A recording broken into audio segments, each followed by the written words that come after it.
back, everybody. Yep, day two, and I was late. I'm late. Once again, in the ER with a loved one. Hopefully this will be the last time that is needed, at least for the time being.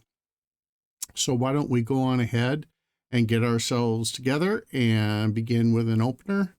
And please don't forget the United States, per the request of one of the living United States former presidents. So I'll go ahead and pause and catch you on the other side. Alrighty, here we go. Deuteronomy chapter 23. He that is wounded in the stones, or hath his privy member cut off, shall not enter into the congregation of the Lord. A bastard shall not enter unto the congregation of the Lord. Even to his 10th generation shall he not enter unto the congregation of the Lord. An Ammonite or a Moabite shall not enter unto the congregation of the Lord. Even to their 10th generation shall they not enter unto the congregation of the Lord forever. Because they meet you not with bread and with water in the way when ye came forth out of Egypt, and because they hired against thee Balaam, the son of Beor, of Pethor, of Mesopotamia, to curse thee. Nevertheless, the Lord thy God would not hearken unto Balaam, but the Lord thy God turned the curse into a blessing unto thee, because the Lord thy God loved thee. Thou shalt not seek their peace, nor their prosperity, all thy days forever. Thou shalt not abhor an Edomite, for he is thy brother. Thou shalt not abhor an Egyptian, because thou wast a stranger in his land. The children that are begotten of them shall enter into the congregation of the Lord in their 3rd generation. When he goeth forth against thine enemies, then keep thee from every wicked thing. If there be among you any man that is not clean, by reason of uncleanness, that chanceth him by night, then shall he go abroad out of camp. He shall not come within the camp. But it shall be, when evening cometh on, he shall wash himself with water, and when the sun is down, he shall come into the camp again. Thou shalt have a place also without the camp, whither thou shalt go forth abroad. And thou shalt have a paddle upon thy weapon.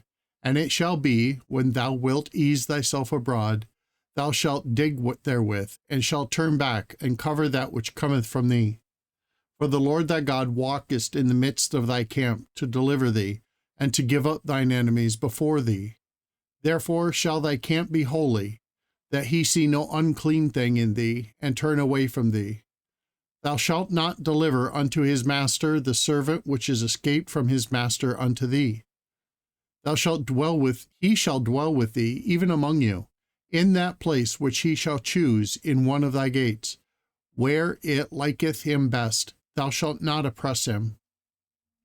Thou shalt be no whore of the daughters of Israel, nor a sodomite of the sons of Israel. Thou shalt not bring the hire of a whore, or the price of a dog, into the house of the Lord thy God for any vow, for even both these are an abomination unto the Lord thy God. Thou shalt not lend upon usury to thy brother, usury of money, usury of victuals, usury of anything that is lent upon usury. Upon a stranger thou mayest lend upon usury, but unto thy brother thou shalt not lend upon usury, that the Lord thy God may bless thee in all that thou settlest thine hand to, in the land whither thou goest to possess it. Whither thou shalt vow a vow unto the Lord thy God, thou shalt not slack to pay it, for the Lord thy God will surely require it of thee, and it would be a sin in thee. But if thou shalt forbear to vow, it shall be no sin in thee. But which is gone out of thy lips, thou shalt keep and perform, even a free will offering, according as thou hast vowed unto the Lord thy God, which thou hast promised with thy mouth. When thou comest into thy neighbor's vineyard, then thou mayest eat grapes, thy fill at thine own pleasure, but thou shalt not put any in thy vessel. When thou comest into the standing corn of thy neighbor, then thou mayest pluck the ears with thine hand, but thou shalt not move a sickle unto thy neighbor's standing corn. Chapter 24. When a man hath taken a wife and married her, and it come to pass that she find no favor in his eyes, because he hath found some uncleanliness in her, then let him write her a bill of divorcement, and give it in her hand, and send her out of his house. And when she is departed out of his house, she may go and be another man's wife. And if the latter husband hate her, and write her a bill of divorcement, and give it in her hand, and sendeth her out of his house, or if the latter husband die, which took her to be his wife, her former husband, which sent her away, may not take her again to be his wife, after that she is defiled. For that is an abomination before the Lord.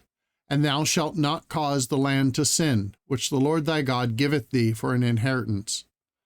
When a man hath taken a new wife, he shall not go out to war, neither shall he be charged with any business, but he shall be free at home 1 year, and shall cheer up his wife, which he hath taken. No man shall take the nether or the upper millstone to pledge, for he taketh a man's life to pledge. If a man be found stealing any of his brethren of the children of Israel, and maketh merchandise of him, or selleth him, then that thief shall die, and thou shalt put evil away from among you. Take heed in the plague of leprosy, that thou observe diligently, and do according to all the priests the Levites shall teach you, as I command them, so ye shall observe to do. Remember what the Lord thy God did unto Miriam by the way, after that ye were come forth out of Egypt. When thou dost lend thy brother anything, thou shalt not go to his house to fetch his pledge. Thou shalt stand abroad, and the man to whom thou dost lend shall bring out the pledge abroad unto thee. And if the man be poor, thou shalt not sleep with his pledge. In any case, thou shalt deliver him the pledge again when the sun goeth down, that he may sleep in his own raiment, and bless thee. And it shall be righteousness unto thee before the Lord thy God. Thou shalt not oppress an hired servant that is poor and needy, whether he be of thy brethren or of thy strangers which are in thy land within thy gates. And this day thou shalt give him his hire, neither shall the sun go down upon it, for he is poor, and settleth his heart upon it, lest he cry against thee unto the Lord, and it be sin unto thee. The father shall not be put to death for the children, neither shall the children be put to death for the fathers. Every man shall be put to death for his own sin. Thou shalt not pervert the judgment of the stranger, nor of the fatherless, nor take a widow's raiment to pledge. But thou shalt remember that thou wast a bondsman in Egypt, and the Lord thy God redeemed thee thence. Therefore I command thee to do this thing.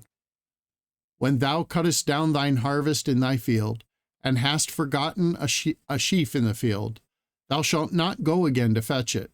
It shall be for the stranger, for the fatherless, and for the widow, that the Lord thy God may bless thee in all the work of thine hands. When thou beatest thine olive tree, thou shalt not go over the boughs again, for it shall be for the stranger, for the fatherless, and for the widow. When thou gatherest the grapes of thy vineyard, thou shalt not glean it afterwards. It shall be for the stranger, for the fatherless, and for the widow. And thou shalt remember that thou wast a bondsman in the land of Egypt. Therefore I command thee to do this thing. Alrighty, everybody. Again, I apologize for being late. I hope you've all had an excellent Friday. And never forget, God loves you.